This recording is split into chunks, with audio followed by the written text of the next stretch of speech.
Muito bem, nós vamos pedir ao Dr. Justo Gonzalez que venha aqui à frente agora. É uma alegria, uma satisfação receber Dr. Justo Gonzalez, que já é muito conhecido no Brasil. Ele iniciou seus estudos de teologia no Seminário Evangélico de Matanzas, em Cuba, e depois se tornou PhD na área de teologia histórica por uma das universidades mais renomadas no mundo, a Universidade de Yale. Está acompanhado aqui da sua esposa, irmã Catherine, deu um sinal para todo mundo reconhecer, obrigado pela sua presença. E Dr. Justo Gonzalez tem sido um especialista na área de história e de teologia histórica. Ele é muito conhecido pelas publicações que já estão presentes aqui no Brasil, e recentemente a editora Agnus aí tem avançado nas publicações do Dr. Justo com a gente. É muito bom ver alguém com o tempero latino, né? Com a experiência da América Latina e com um aprofundamento teológico na região aí do Atlântico Norte, que nos traz uma mistura ainda maior dentro do Brasil para a gente crescer na reflexão teológica e fazer avançar a história. Dr. Justo, é um prazer, satisfação, a palavra é sua, Deus abençoe. Vamos recebê-lo com uma salva de palmas.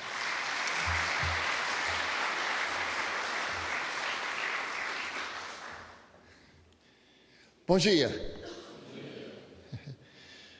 É um grande prazer estar aqui com vocês. Eu agradeço muitas coisas, mas particularmente eu vou agradecer a sua licença com meu portunhol. Meu portunhol é mais nhol que Porto. Mas eu vou tentar falar em portunhol, porque eu sei que vocês todos entendem, compreendem espanhol. Mas se eu falo espanhol, eu falo muito, muito rápido. Então, eu gostaria de falar em espanhol, porque então eu poderia dizer o duplo, mas vocês compreenderiam a metade. Bom, em todo caso, meu portunhol é uma mistura, como a língua do gato do irmão Shen. Você lembra? Eu agradeço particularmente a oportunidade de falar sobre a história da igreja, a história do cristianismo. Eu acho essa história fascinante e iluminadora, de tal maneira que eu passei os últimos 50 anos estudando lá. E se o bom Deus me desse outros 50 anos, eu ainda os gastaria estudando a história do cristianismo. Meu irmão era especialista em Velho Testamento, como irmãos Senhor. E certa vez nossa mãe nos disse que ela gostaria que nós falássemos sobre alguém que estivesse ainda vivo. Era uma piada, mas Jesus teria respondido que nosso Deus não é Deus de mortos. Meu irmão, estudando sobre Isaías, certamente estava estudando sobre alguém vivo. E eu, estudando sobre o Agostinho, Calvino, eu também estou estudando sobre pessoas que ainda vivem em Cristo. Para mim, a história do cristianismo é uma conversação constante e empolgante, da mesma maneira que foi para esses que viveram antes de nós, e que ainda tem muito, muito para nos ensinar hoje. Esta é a razão pela qual eu particularmente gostei do tema deste congresso, avaliando a história para enfrentar os novos desafios. Quando perguntamos pelo valor da história da igreja para a vida da igreja hoje, eu gostaria de fazer alguns esclarecimentos iniciais. O primeiro deles é a diferença entre a história e o passado. O passado é inalterável. É o que aconteceu. Simplesmente está lá. A história é o modo pelo qual nós entendemos o passado. A história é um diálogo com o passado. E a cada situação nova, cada geração nova, tem que olhar novamente para o passado para poder escrever sua própria história. Não somente a história de seu presente, mas também a história de seu passado. Por esse motivo se faz necessário fazer-nos perguntas diferentes sobre o passado, e estas perguntas surgem de nossas preocupações presentes. Permita-me explicar isto por meio de um exemplo. Se você é pastor e um membro da sua igreja lhe pergunta o que você fez ontem, você provavelmente responderá que você visitou alguém no hospital, que fez um funeral, que preparou um sermão ou algo parecido. Mas se seu médico lhe pergunta o que você fez ontem, você provavelmente responderá que tomou determinados medicamentos, fez algum exercício, comeu determinadas comidas, etc. Ontem não mudou. O que mudou foram os elementos de ontem que fizeram pertinentes, que são na hora pertinentes à sua situação presente. Se o médico lhe pergunta, você responde uma coisa. Se o feligrese pergunta, você responde outra coisa. Mas o passado é o mesmo. Algo semelhante acontece com a história. A história é o presente fazendo perguntas no passado. E as respostas que adquirimos dependem naturalmente das perguntas que fazemos. Quando eu comecei a estudar a história da igreja, eu estava particularmente interessado em algumas das perguntas teológicas mais tradicionais. Perguntas como a doutrina da Trindade, a criação, a encarnação, a presença de Cristo na comunhão, etc. Enquanto eu lia os textos antigos, eles respondiam a estas perguntas, a minhas perguntas. Aprendi então muito sobre o modo em que os anciãos entenderam essas doutrinas. Mas depois, quando me interessei mais pela história das missões e do evangelismo, comecei a fazer outras perguntas. Perguntas como é que os cristãos antigos testemunharam sua fé? O que atraiu as pessoas ao cristianismo? Quais mudanças foram requeridas nas vidas dessas pessoas quando foram e como essas pessoas foram ensinadas a sua nova fé? Então, os mesmos textos, eu estava ainda lendo os mesmos textos, mas os mesmos textos me deram novas respostas e enriqueceram minha compreensão das relações entre a doutrina e a missão. Mais recentemente, envolvido na América Latina, em discussões na América Latina, em outros lugares, comecei a fazer perguntas sobre a justiça social, a origem, uso e distribuição das riquezas, o cuidado aos pobres, etc. Agora, os mesmos textos ainda continuam me dando um grupo diferente de respostas que de maneira alguma não contradizem as anteriores. mas me ajudam a ver a conexão entre a doutrina, a missão e a justiça. Em resumo, a história é um diálogo do presente com o passado. E neste diálogo, o que é passado nos diz, o que o passado nos diz, depende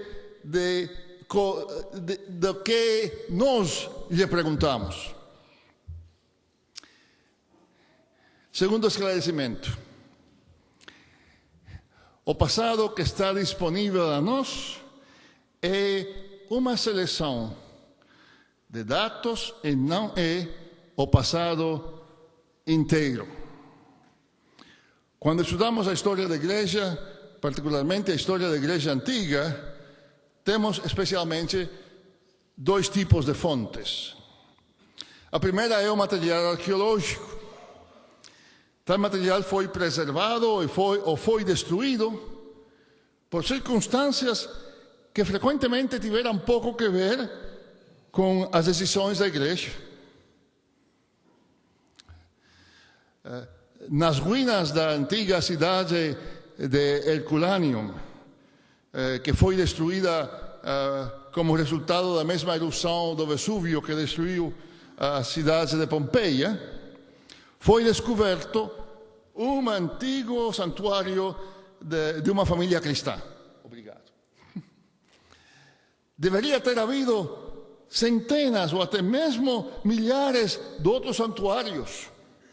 Provavelmente não todos semelhantes. É mesmo possível que este santuário não fosse típico, que fosse único.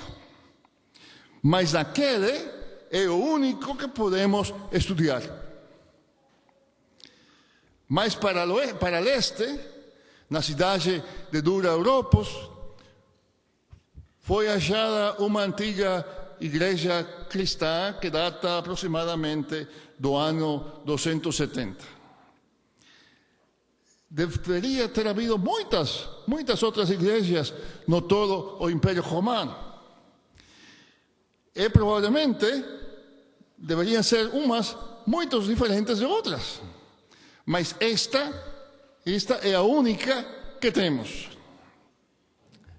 No Egito, graças ao seu clima seco, foram achados milhares de fragmentos de papiros. Deveriam ter havido um número igual na Gália ou na Itália, mas o clima nessas outras regiões, essas outras terras, era diferente e por isso os destruiu. Em resumo, as fontes arqueológicas que nós temos são apenas uma fração e uma seleção do que existia no passado. Esta seleção muitas vezes é fortuita.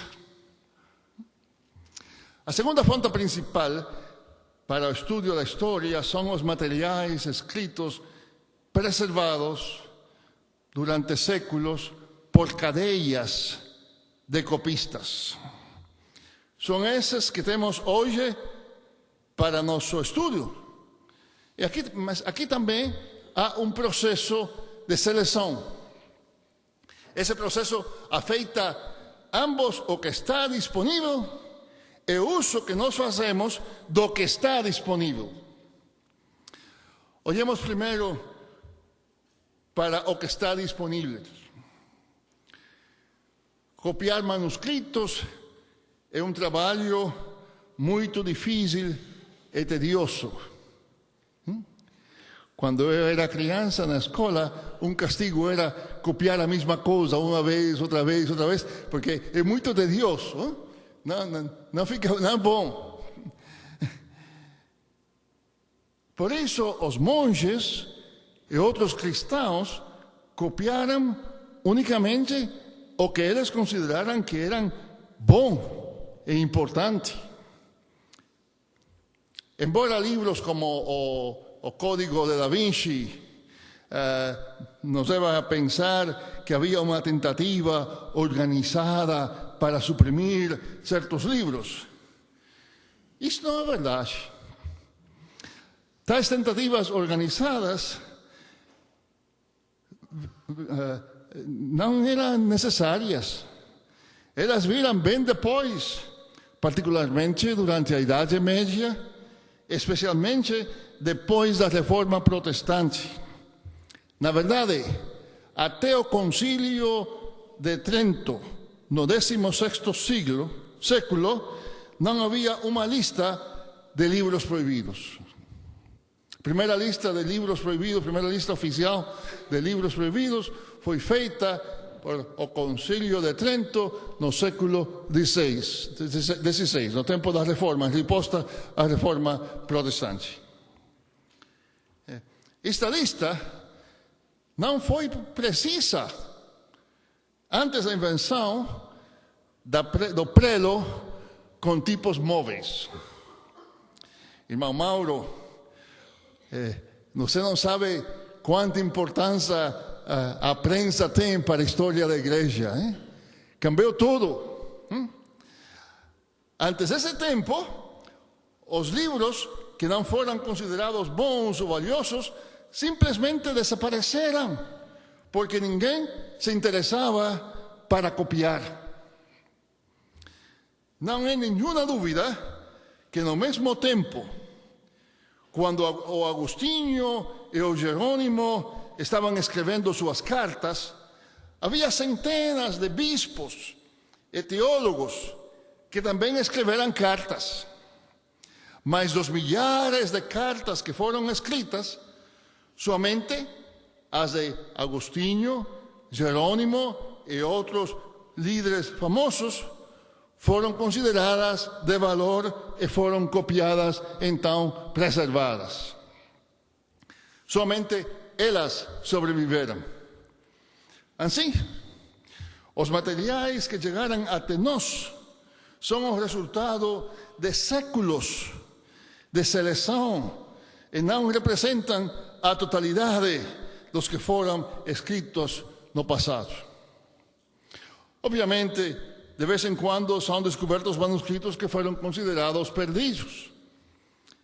Embora tais resultados não são frequentes, alguns são de grande significado, tal como a descoberta da Didaché, o ensino dos 12 apóstolos, em 1875, a descoberta da tradição apostólica de Hipólito, publicada em 1900, e também, mais recentemente, o Evangelho de Judas, que tem provocado muita discussão, particularmente entre periodistas. Mas até mesmo esses documentos sobreviveram porque alguém estava suficientemente interessado neles no passado para os copiar. E ficaram temporariamente perdidos por um período de tempo, porque ninguém os considerou suficientemente importantes para produzir mais cópias. Além de mais, os historiadores não podem trabalhar mesmo com todo o material existente. Eles têm que trabalhar com seleções feitas por outros historiadores e teólogos. A Patrologia Latina que editou o monge Migne, e que não é completa, tem 221 volumes.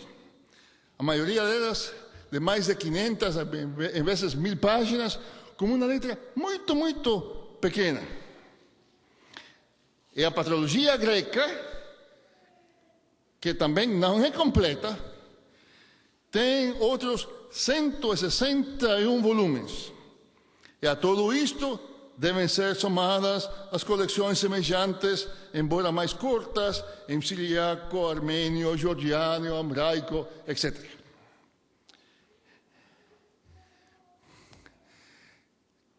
Qualquer pedaço de toda esta literatura tem sido estudado por algum erudito. Mas não há nenhum erudito que conheça todo este material. Eu devo confessar para meus irmãos que trabalham no Novo Testamento que eu sinto inveja. Vocês têm 27 pequenos livros que estudar. Vocês podem ler todo o material. Isto para um historiador da igreja jamais, não é possível. Então, como historiadores, temos que confiar, pelo menos até certo ponto, em seleções feitas por outros. Por exemplo, os trabalhos de Agostinho incluem 16 volumes da Patrologia Latina de Migne. Conhecê-los é um trabalho de toda a vida. No entanto, há um consenso geral de que alguns dos escritos de Agostinho são mais importantes que outros. Por essa razão, você começa a estudar Agostinho lendo As Cidades de Deus, ou As Confissões, quizá os livros antipelagianos, e não outros livros que são menos conhecidos. Isso significa que quando fazemos história, devemos estar atentos para não lembrar, para não esquecer, que é impossível pular diretamente o passado. Nós mesmos somos herdeiros de tradições, historiadores, e essas tradições afetam como nós fazemos história. Se unirmos agora a todos estes esclarecimentos, chegaremos a duas conclusões inevitáveis. A primeira e mais importante para nós hoje é que, ao contrário do que nós pensamos ou que ou imaginamos, é o contrário como geralmente é apresentada. A história não é escrita somente do passado para o presente, mas também do presente para o passado. Se o que os textos nos dizem depende das perguntas que nós fazemos a eles, fica evidente que o que nós vemos no passado depende de como olhamos para o passado do ponto de vista de nosso presente. Mais tarde voltarei sobre isto. A segunda é que quando os historiadores chegamos ao passado, não podemos fazer isto diretamente, como se simplesmente fôssemos pular do século XXI ao quarto ou ao quinto séculos. Nós fazemos história como herdeiros de gerações de historiadores, teólogos, monges e muitos outros que foram antes de nós, que também escreveram a história do ponto de vista de seu presente e que nos deram a sua visão da história. Eles fizeram a história dentro de suas lutas, de suas questões urgentes de obediência a Deus, e eles nos legaram esta história da história. Permite dar um exemplo.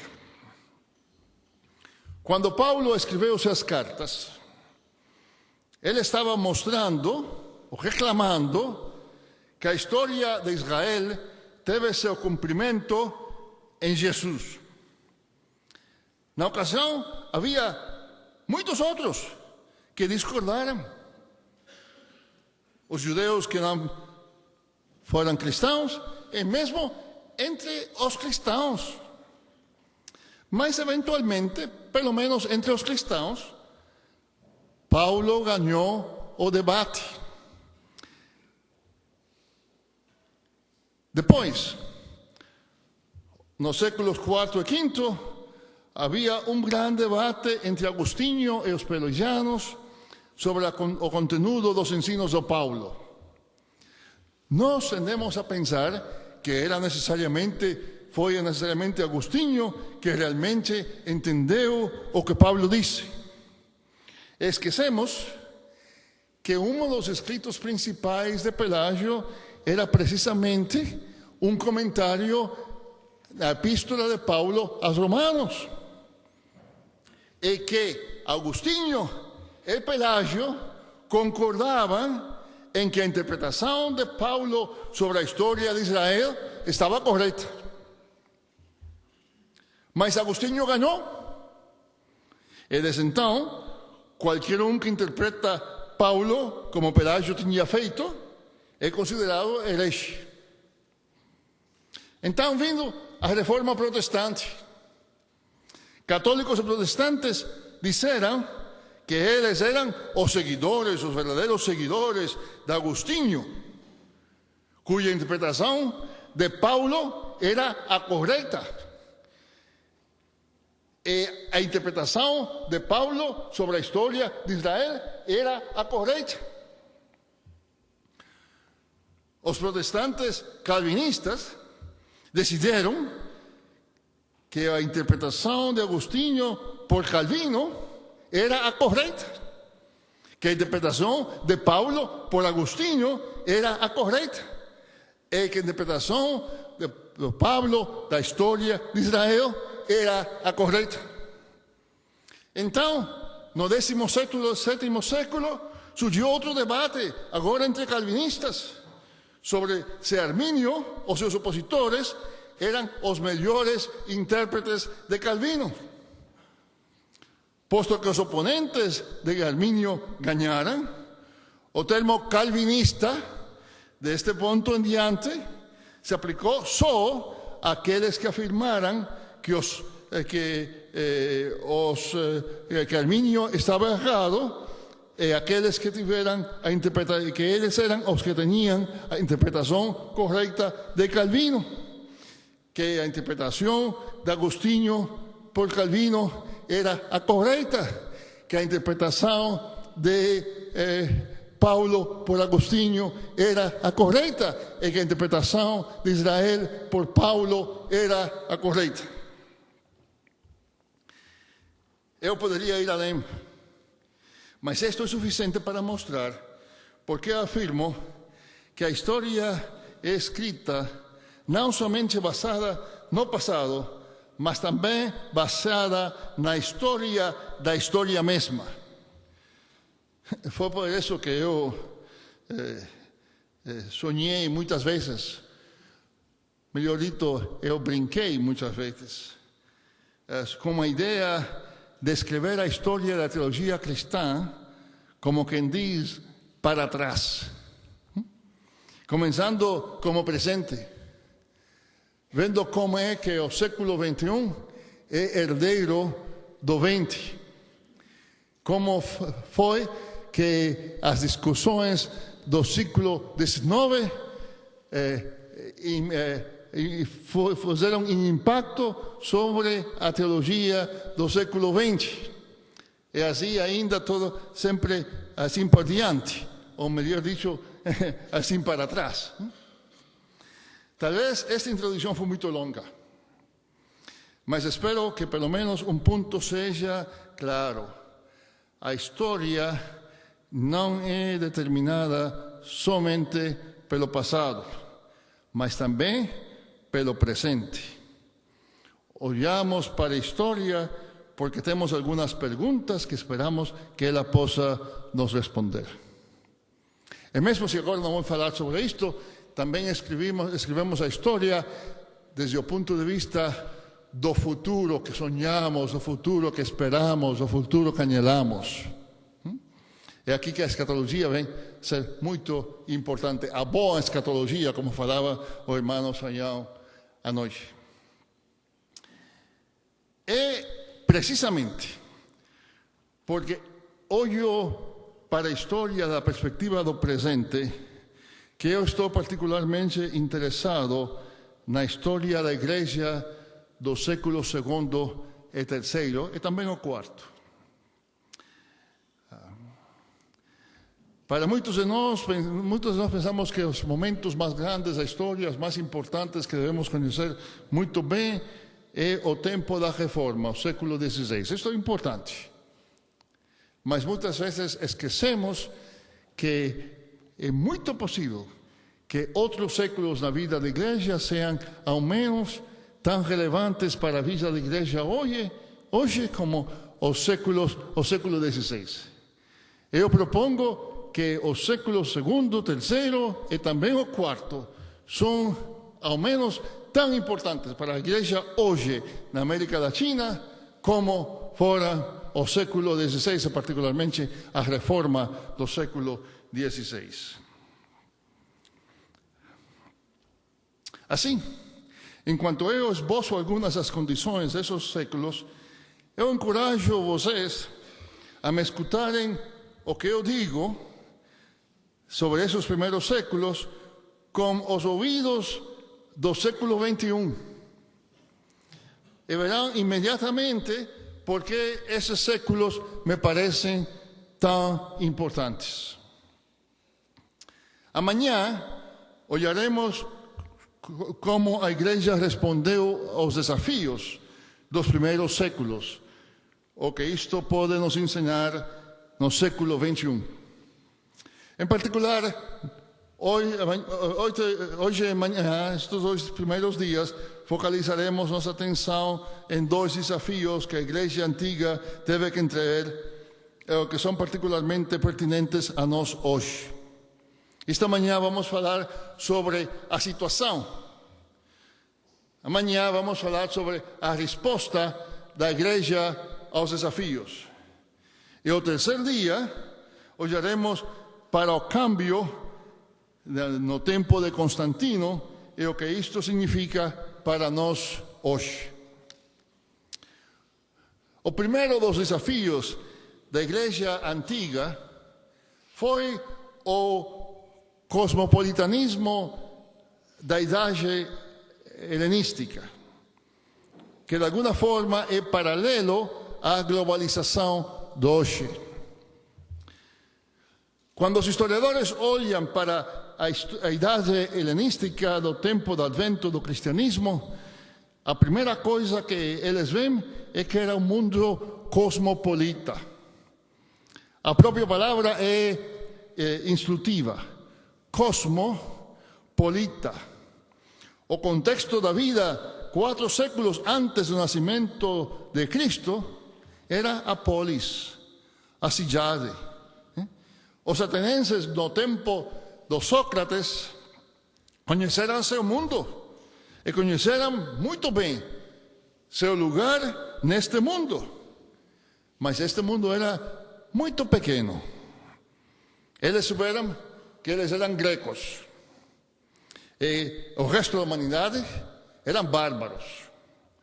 Eles souberam que a sua cidade, seus deuses eram a melhor cidade e os melhores deuses de todo o mundo. O mundo da polis greca era tão autossuficiente e tão fechado a muitas relações exteriores que havia leis que proibiam aos estrangeiros morar por muito tempo, ficar por muito tempo em Atenas. O mundo de Sócrates, no 4º século antes de Cristo, antes das conquistas de Alexandre, geralmente foi limitado a Atenas, algumas cidades circunvizinhas, outras cidades gregas. Como atenienses, Sócrates e seus contemporâneos conheceram seu contexto e seu próprio lugar dentro desse contexto. Certamente havia pessoas, como o próprio Sócrates, que questionavam muitas das pressuposições da vida ateniense. Mas eles fizeram isto dentro do contexto de Atenas, da sua polis. Agora, o discípulo mais famoso de Sócrates foi Platão. O discípulo mais famoso de Platão foi Aristóteles. E o discípulo mais famoso de Aristóteles foi um jovem macedônio de nome Alexandre. E o Alexandre saiu para mudar o mundo. Ele foi convencido do valor da cultura que ele tinha aprendido de Aristóteles e dos antepassados intelectuais de Aristóteles. Ele estava determinado a compartilhar isto com o resto do mundo por meio das armas. É importante se lembrar que todo empreendimento imperialista busca se justificar por meio de um valor mais alto. No último século, no século XX, vimos tais empreendimentos buscar uma justificação basada, uns, na superioridade de uma raça particular, depois outros, na liberação do proletariado explorado, e outros, depois, na expansão da democracia. A justificativa de Alexandre foi compartilhar as vantagens da cultura greca e unir aquela cultura todo o mundo. Com isto em mente, saiu para conquistar as cidades vizinhas primeiro, e depois Síria, Palestina, Egito e o Império Persa, até as fronteiras da Índia. Até a morte de Alexandre, aquela vasta área tinha se tornado uma única polis. E a palavra polis não é o mesmo que um centro urbano. Uma urbe é um lugar onde muitas gentes vivem juntas. Uma polis é sim uma cidade, mas também todo um sistema de governo. Então, o mundo de Alexandre tinha se tornado uma só polis, um único Estado, uma única ordem política. Com sua morte, o Império de Alexandre foi dividido entre seus gerais, principalmente 3 gerais. Mas mesmo assim, cada um dos estados resultantes era muito, muito maior que a polis antiga. E depois os macedônios vieram os romanos. Eles uniram a Europa Ocidental e o norte da África com as porções ocidentais do Império de Alexandre. E os romanos, como todos estudamos na escola, fizeram do mar Mediterrâneo um lago particular, o Mare Nostrum. Os séculos do advento do cristianismo coincidiram como ponto alto do Império Romano. Quando o Augusto, o primeiro imperador, morreu no ano 14 depois de Cristo, toda a costa do Mediterrâneo estava sob o governo romano. E também toda a Europa no oeste do rio Reno e o sul do Danúbio. Para este, o Império Romano se estendeu ao longo da costa sul do Mar Negro, desde Síria, Palestina, até a margem do rio Éufrates e até a extremidade do deserto árabe. Pouco depois, o poder romano alcançou também a norte da Inglaterra, a Armênia, o interior de Síria, e mesmo ao oeste de Mesopotâmia, e alguns pontos além dos rios Reno e Danúbio. Então, no segundo século, o Império Romano tinha alcançado sua maior extensão. Como resultado de todo isto, o mundo tinha se tornado um lugar muito, muito, muito amplo. O mundo do segundo século depois de Cristo, o mundo helenístico, era composto desde as extremidades da Europa, no Cabo de São Vicente, até ao longo de todo o Mediterrâneo, até o Império Persa. Era um mundo enorme, em que as pessoas do Mediterrâneo um mundo enorme que como as pessoas do Mediterrâneo nunca tinham visto antes. Era também um mundo muito rico. Este processo de colonização, de cosmopolitização, de globalização, produziu muitas riquezas, porque o comércio se desenvolveu dentro do vasto Império Romano. A princípio, muito deste comércio fluiu para Roma, que pôde pagar pelos produtos das províncias, como os impostos e outros recursos que antes Roma tinha levado das mesmas províncias. Porém, lentamente o comércio começou a crescer entre as províncias. Havia sempre restrição para favorecer Roma. Os centros dos impérios sempre buscam se favorecer. Por exemplo, o Egito foi permitido exportar trigo só para Roma. Porém, em geral, o movimento livre de bens promoveu o comércio também entre as províncias. África, o que então se chamava África, é agora o norte da África, né? Mas África produziu trigo, azeite de oliva, linho, lã e bosques. O Egito exportou trigo só para Roma, mas também produzia linho, papiro, tecidos, artigos de vidro. Síria era famosa por seus bosques, por seus vinhos, seus tecidos. Ásia produziu azeite de oliva, vinho, peles, tecidos e o material de escrever famoso que produzia na cidade de Pérgamo e por isso se chama pergaminho. Grécia, embora empobrecida, era ainda famosa por seus mármores. Gáulia e Ibéria vendiam vinho, couro, linguiças, tecidos, carnes salgadas. Então, era um mundo globalizado, como uma economia globalizada. Como frequentemente é o caso, a maioria deste comércio beneficiou as classes mais ricas, mais altas. Primeiramente, a aristocracia romana do centro do império, mas também outros grupos, outras élites em todas as regiões do Império Romano estava. E o Império Romano usava estas gentes para poder explorar as massas.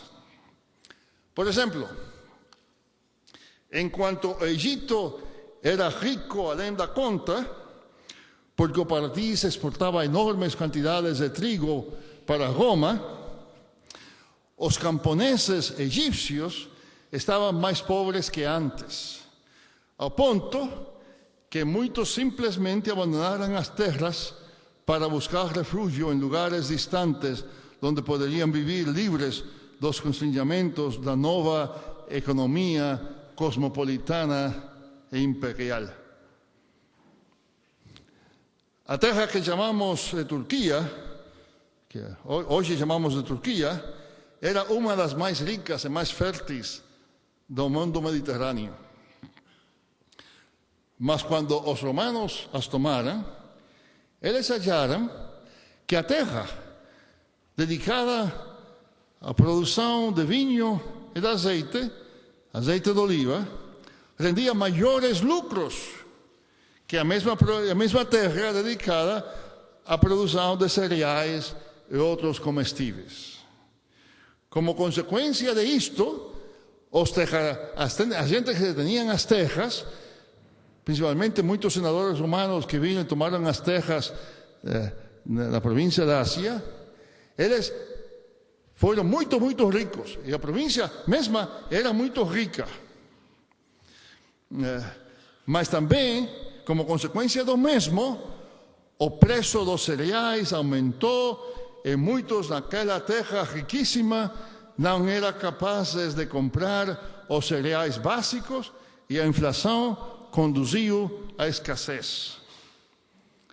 Esta é a razão porque em Apocalipse, o livro do Apocalipse, no Novo Testamento, ouvimos as palavras do protesto de um dos seres viventes, né? Uma medida de trigo por um denário, 3 medidas de cevada por um denário, e não danifiques o azeite e o vinho. O Apocalipse está protestando contra um sistema de globalização, um sistema de cosmopolitanismo econômico, naquele as gentes ricas de Ásia ficam mais ricas porque eles produzem mais azeite e mais vinho, mas as gentes pobres não têm que comer. Eu pensava aí nisto quando ontem à noite o irmão Sayão falava deste país tão rico, mas também com tanta pobreza. Por todas estas razões, uma das características principais do período helenístico foi seu cosmopolitanismo. A velha polis tinha praticamente desaparecido. A nova polis era o cosmos. Nas palavras de hoje, diríamos que o mundo antigo tinha se globalizado. Sócrates e os seus contemporâneos tiveram que lidar com um mundo muito limitado, intelectualmente, emocionalmente manejado, com um mundo no qual o idioma das pessoas e seus costumes eram comuns. Mas os atenienses da mesma cidade, os atenienses do século II depois de Cristo, estavam perdidos e confusos. Atenas estava agora habitada não somente por gregos, mas também romanos, judeus, sírios, egípcios e muitos outros. Cada um deles tinha sua visão do mundo, seus deuses, seus costumes, seus valores. Eu espero que você esteja pensando também sobre o Brasil que o irmão Sayão descreveu à noite. Mas este mundo muito grande também tinha se tornado muito pequeno. Porque uma das maneiras pelas quais as pessoas responderam à imensidade daquele mundo foi criando seus próprios mundinhos, seus próprios pequenos mundos. O mundo pequeno da Atenas clássica já não existia. O novo mundo era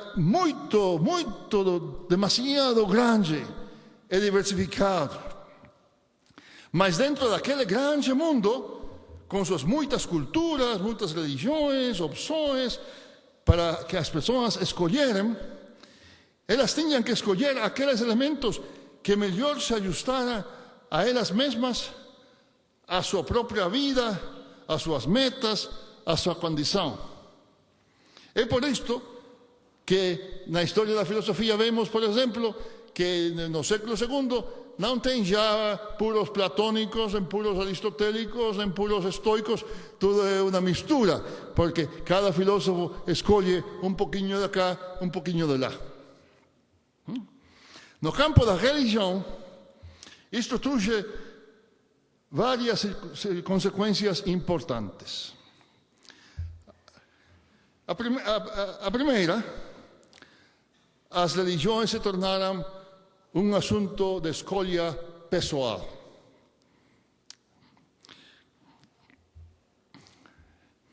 Agora, as pessoas veniam a ser parte de uma religião particular, não por razão de sua nascença, mas através de uma decisão e uma iniciação. Antigamente, a religião da pessoa era delimitada, determinada por seu nascimento, pela sua cultura e sua nacionalidade. Você era seguidor de Ísis e Osíris pelo mero fato de ter nascido no Egito. Agora, no período helenístico, você se tornou seguidor de Ísis e de Osíris por sua própria decisão, mesmo se você não era egípcio. Você podia bem ser grego ou romano, mas você decidia que eu gostava da religião de Ísis e Osíris, então você venia a ser devoto destes deuses. Essa decisão era então marcada por um rito de iniciação. Se você decidisse se tornar seguidor de Mitra, você devia ser banhado no sangue de um touro. Se você decidisse se tornar judeu, você teria que sofrer uma série de ritos, inclusive a circuncisão, se você fosse varão, e uma limpeza ritual pelo bautismo de prosélitos. Se você decidisse se tornar cristão, você teria que ser batizado. Os atenienses, no tempo anterior, no tempo de Sócrates, não tiveram muitas escolhas religiosas. Os deuses deles foram dados pelas suas cidades. A pessoa poderia escolher não acreditar nos deuses e até mesmo os criticar, como fizeram alguns filósofos, o mesmo Sócrates. A pessoa podia ser acusada de impiedade, como foi o Sócrates, mas eles não tinham muitos outros deuses a escolher. Mas agora, no período helenístico, no período da formação do cristianismo, havia uma grande variedade de deuses e de possibilidades religiosas. No século II, não importava se a pessoa estivesse morando em Atenas, Alexandria ou em Roma, provavelmente tinha vizinhos que adoravam os deuses de Atenas, os deuses de Egito, os outros deuses de Roma, e muitos outros que adoravam uma combinação, uma mistura de diversos deuses. Então, outra consequência dessa nova situação no campo da religião foi o proselitismo. Antigamente, quando um egípcio seguia Ísis ou Osíris simplesmente porque por ter nascido egípcio, esse tal homem não tinha nenhum interesse em fazer com que um coríntio se tornasse seguidor da sua religião. Eu sou seguidor de Ísis e Osíris porque eu sou egípcio. Você é seguidor de Zeus porque você é grego. Mas agora, no século II, se o devoto de Ísis e Osíris achasse aquela religião satisfatória, era natural convidar a outros a ter a mesma satisfação, passando pelos ritos de iniciação de Ísis e de Osíris. Se um pagão, vivendo entre os judeus, se interessasse pela religião de Yahvé, a sinagoga era o lugar para ele. Ele era então chamado temente de Deus, até que ele decidisse aceitar as costumes e as leis do judaísmo e passar por o processo dos prosélitos para venir a ser judeus. O próprio Jesus falou dos escribas e fariseus que percorriam a terra e o mar para fazer um prosélito. E todos conhecemos o selo evangelizador do cristianismo nos primeiros séculos. Essa tendência para as religiões não determinadas pelo nascimento, mas através de uma decisão, era tão difundida que ao mesmo tempo em que a religião egípcia antiga foi transformada nos mistérios de Ísis e Osíris, em certa forma, o judaísmo antigo deu lugar ao cristianismo, que também era uma religião que era de escolha personal. A terceira consequência para as religiões é que as religiões se misturaram de muitas maneiras. Isto foi encorajado pela política imperial, pela política de cosmopolitização, política de globalização, na escola, nós ouvimos falar que o Poseidon greco foi igual ao Netuno romano e que a Diana romana foi igual a Artemis greca e que Vênus e Afrodite são a mesma e que o Deus Amor e o Deus Eros também são os mesmos. Mas isto não é estritamente verdade. Originalmente, Poseidon era semelhante a Netuno somente porque ambos governavam o mar. Mas eles eram diferentes de muitas outras maneiras. Esta combinação de dizer que Neptuno é o mesmo que Poseidon, isto aconteceu em parte pela política imperial, porque os romanos tentaram mostrar aos gregos que eles tinham muito em comum, que suas religiões eram muito semelhantes, e isto tinha lugar como uma maneira de fortalecer os reclamos de Roma neste novo mundo globalizado. Isto leva ao sincretismo. A religião agora era não só uma questão de decisão pessoal, mas também de criação pessoal.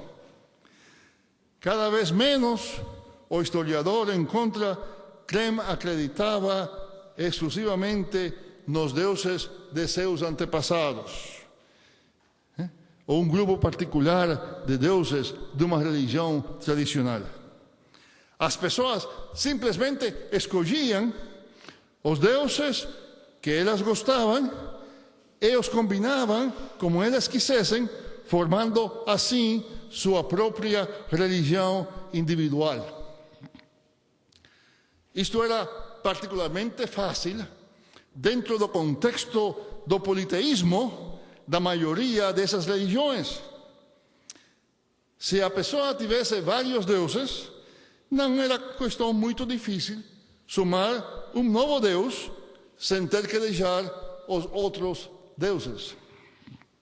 Assim, havia pessoas que quase colecionavam religiões, como alguns hoje colecionam borboletas. Há um romance antigo, satírico daquele tempo, O Asno Dourado, cujo personagem principal é precisamente isso, é um coletor de religiões. Nem mesmo os cristãos e judeus conseguiram sempre evitar tais tentações. Um dos grandes desafios, vamos falar disso amanhã, mas um dos grandes desafios da igreja cristã era precisamente neste ambiente onde as gentes colecionavam pedaços, porções de diversas religiões, como fazer que o cristianismo ficasse o verdadeiro cristianismo. Há uma carta atribuída do imperador Adriano, na qual ele diz que em Egito, esses que adoram Serapis são ainda cristãos. Esses que se chamam bispos cristãos são devotos de Serapis.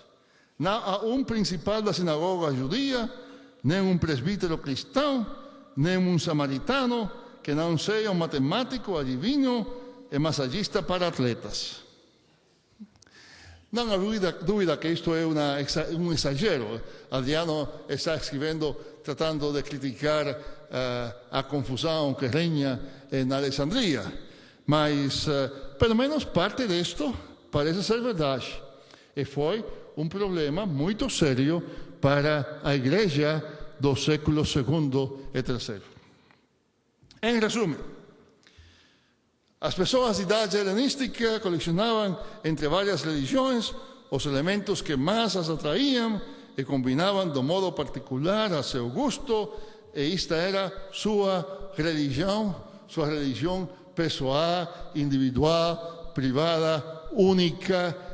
diferente a toda outra religião, porque essa era a minha combinação de elementos de várias religiões. Em meio a tais circunstâncias, a maior ameaça para o cristianismo dos primeiros séculos não era as perseguições. Nas películas de Hollywood vemos todo o tempo as perseguições. Isto é sério. Mas esta não era a pior ameaça. A pior ameaça não vinha de fora. Era, a vezes, a perseguição que vinha de fora ajudava a fortalecer a fé dos crentes. A maior ameaça era o perigo que o evangelho cristão corria de ser diluído em uma série de misturas que pareciam cristãs. Também isso temos hoje em Brasil. Uma série de misturas que pareciam cristãs, mas de fato deixaram de fora alguns dos elementos centrais do evangelho. Como disse no começo, a história não é escrita só do passado, mas também do presente. Assim, se eu estou interessado nos eventos que descrevi, é porque eu vejo muito paralelismo entre eles em nossos dias. Os últimos 100 anos foram caracterizados por um fenômeno que agora nós o chamamos globalização. As comunicações mais rápidas, os desígnios imperialistas de longo alcance e a globalização produziram um mundo que é muito maior do que era anos atrás. Do crepúsculo da história até pouco depois das guerras napoleônicas, a velocidade máxima a qual os humanos poderiam se mover geralmente foi limitada à velocidade a qual um cavalo poderia correr. Apesar de todos os séculos, entre eles, o Napoleão não pode viajar muito mais rápido que o Júlio César. Então, veio a máquina a vapor, os navios a vapor, o motor de combustão interna, o telégrafo, o telefone, o avião, a televisão, os aviões a jato, o internet, e ainda não sabemos que vai vir amanhã. Quando eu escrevi meu primeiro livro, eu vivia em San Juan, em Porto Rico. O manuscrito levou mais de 2 semanas para enviar desde San Juan até Buenos Aires. Hoje, eu posso apertar um botão e o manuscrito inteiro está ao outro lado do mundo em uns poucos segundos. Assim como o mundo helenístico, nosso mundo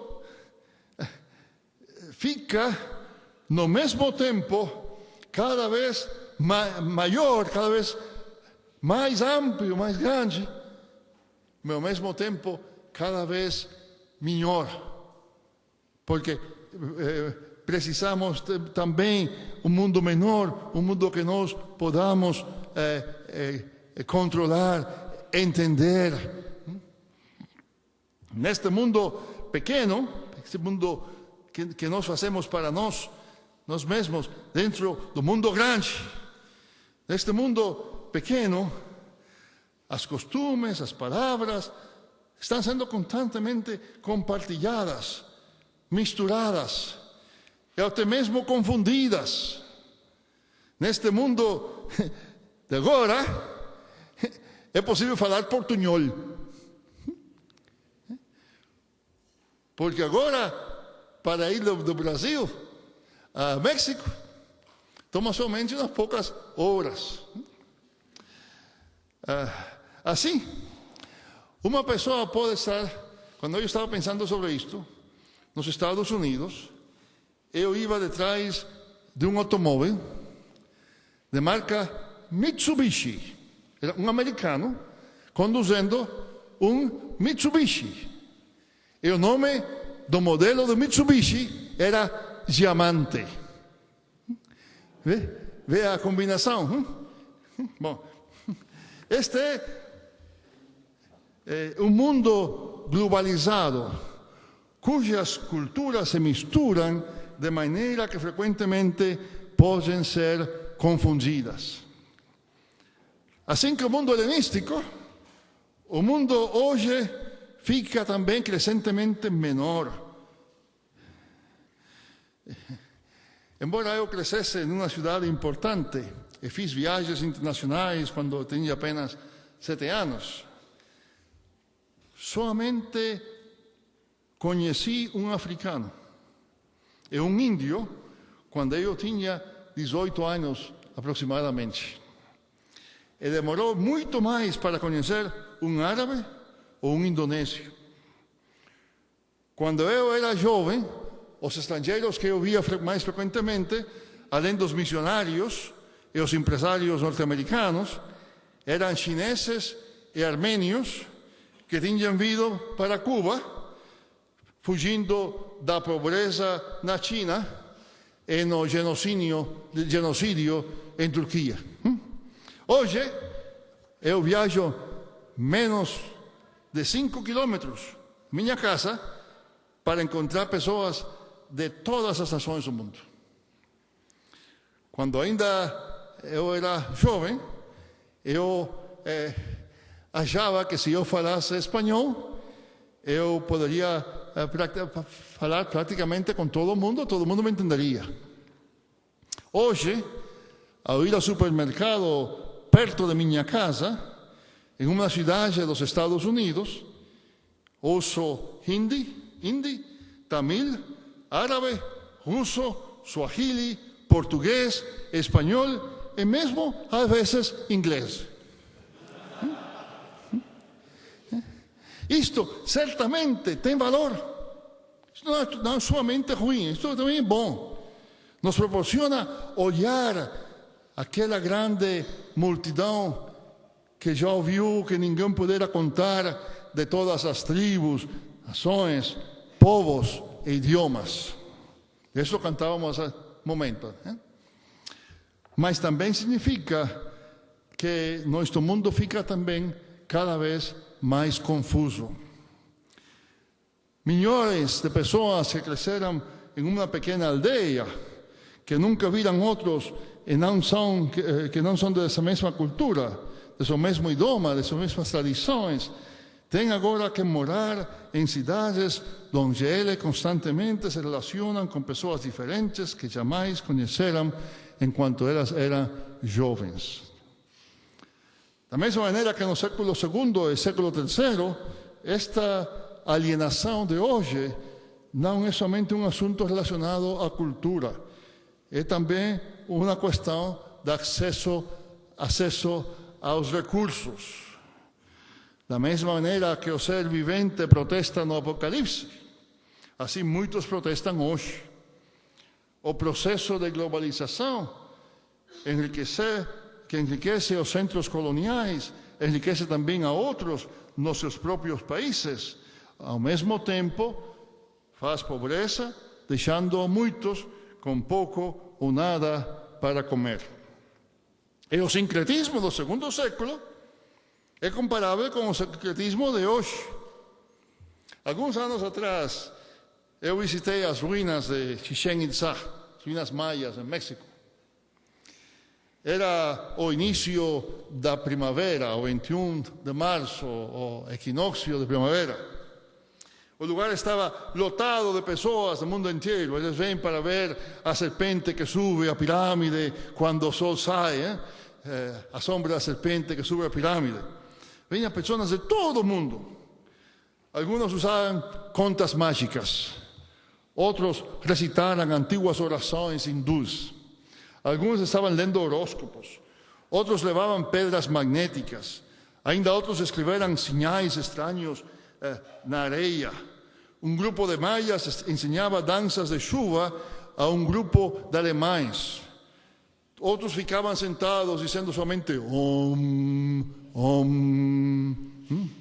Todo isto é o ambiente religioso no qual a igreja hoje tem que dar seu testemunho. No segundo século, havia alguns grupos de gnósticos que creiam no nome de Cristo e ao mesmo tempo diziam saber o verdadeiro significado do cristianismo, ainda melhor que a igreja mesma.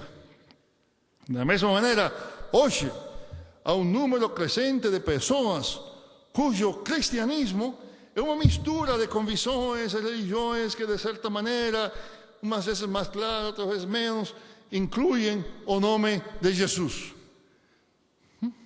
Assim, o cosmopolitanismo, com sua tendência ao sincretismo, era um dos desafios principais que a igreja teve que enfrentar no século II, e semelhantemente, agora há um novo sincretismo que desafia a igreja em meio à globalização do século XXI. É preciso uns poucos minutos a discutir um segundo desafio. O melhor modo para descrever isto, mais tarde vamos falar mais sobre isto também, é o paralelismo entre a situação da igreja hoje, onde este dia de hoje que muitos chamam da idade pós-Constantina, é a igreja do século II ou III, antes de Constantino. Depois de Constantino, durante séculos, depois do século IV, até tem pouco tempo atrás, o cristianismo teve o apoio do Estado e da cultura circunvizinha. Ao longo dos séculos de Idade Média, praticamente as únicas pessoas não cristianas da Europa Ocidental eram os judeus, que se espalharam pelo continente inteiro, e os muçulmanos na Espanha e Sicília. A igreja era o repositório principal do conhecimento e o principal transformador e transmissor da cultura e da educação. O Estado era, por definição, cristão, embora houvesse crises frequentes entre os papas e os imperadores, entre os arcebispos e os reis.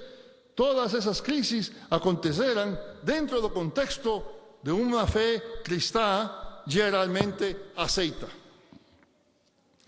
Na época da Reforma, as condições mudaram pouco.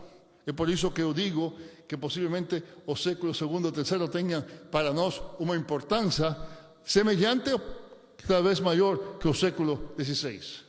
No século da Reforma, as condições mudaram pouco. A mudança principal ocorreu pelo fato de que alguns estados eram católicos e outros eram protestantes. Por causa dessa situação, no XVII século, houve guerras entre essas duas religiões, e essas guerras foram mais devastadoras, umas das mais devastadoras que a Europa tinha conhecido até então.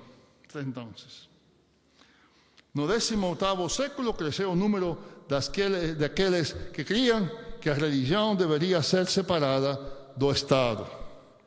No final do mesmo século, com as revoluções norte-americana e francesa, estas convicções viram a ser parte da Constituição de muitos países. Resultando que em nossos dias há poucas nações no globo terrestre onde o cristianismo é a religião do Estado. E onde existe, tal religião oficial é frequentemente muito superficial. Neste caso, por essa maneira, podemos dizer certamente que estamos vivendo numa era pós-Constantina. Mas isto não é só assunto da política oficial e das leis de várias nações. É também questão de cultura. Culturas que eram tradicionalmente cristãs são rapidamente descristianizadas. Um século atrás, qualquer pessoa nascida na Europa Ocidental, na Austrália, na América Latina, sabia os aspectos essenciais da história cristã e das doutrinas centrais do cristianismo. Talvez não aceitasse, mas pelo menos sabia o que essas doutrinas eram. Agora, de forma crescente, as pessoas crescem sem saber muito sobre Abraão, Paulo ou até mesmo sobre Jesus. Isto é consideravelmente notável onde eu moro nos Estados Unidos. Esta é uma região que tradicionalmente se chamava o cinturão da Bíblia, porque era uma região onde o fundamentalismo dominava, onde todo mundo leía a Bíblia, onde ensinava a Bíblia mesmo ilegalmente nas escolas públicas. Aproximadamente 3 anos atrás, uma amiga nos contou que uma mulher lá na cidade de Atlanta entrou em uma loja de joias para comprar uma cruz. Quando ela disse o que ela queria, o vendedor era também de Atlanta, um homem branco, criado lá mesmo em Atlanta, com acento al falar de Atlanta, o homem lhe perguntou: você quer a cruz com o pequeno homem ou sem o pequeno homem? Em meio do cinturão da Bíblia. 30 anos atrás, esta pergunta teria sido inconcebível, porque todos conheciam a história, mesmo se não acreditavam, conheciam ao menos a história de Jesus e da cruz. Hoje, no cinturão da Bíblia, o Natal é sobre Papai Noel e a Páscoa é sobre ovos e coelhos. Hoje, muitas as pessoas que não sabem mesmo o nome de este que está na cruz. Embora talvez não com a mesma extensão, um processo semelhante está ocorrendo ao longo de toda a velha cristandade, aqui mesmo na América Latina também. Na América Latina, no passado, nós, evangélicos, lutamos duro contra o domínio da Igreja Católica Romana no governo, na educação, na vida familiar e de muitas outras maneiras. Agora, cada vez mais, nos encontramos junto com a Igreja Católica Romana, tentando achar nosso caminho em uma sociedade cada vez mais secularizada, na qual as gerações mais jovens sabem muito mais sobre o ciberespaço que sobre o cristianismo. Em resumo, quando eu digo que nós estamos vivendo na era pós-Constantina, não quero dizer somente que as igrejas já não têm mais o apoio do Estado. Quero dizer também que elas já não têm mais o apoio da sociedade, de seus sistemas educacionais, dos meios de comunicação em massa, que formam as opiniões e os valores das pessoas. Muitos vêm à igreja sem saber o que estão procurando.